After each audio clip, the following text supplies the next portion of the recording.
नमस्ते, प्रणाम, हर हर महादेव। आज एक लाइव वीडियो दिखाता हूँ, आप लोग को सुनाता भी हूँ।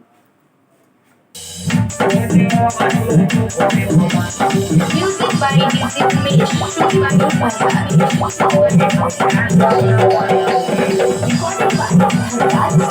आइल बारूना से होना चबिल बोल के हेलो हाय बोला ताहार दोनों डोल के आइल बारूना से होना चबिल बोल के हेलो हाय बोला ताहार दोनों डोल के मई खोहेला मत काहे कमरिया हम चढ़ रे हेने हमरे बोले बोला होरे हई लइका जवान रे हेने हमरे बोले बोला होरे हई लइका जवान रे।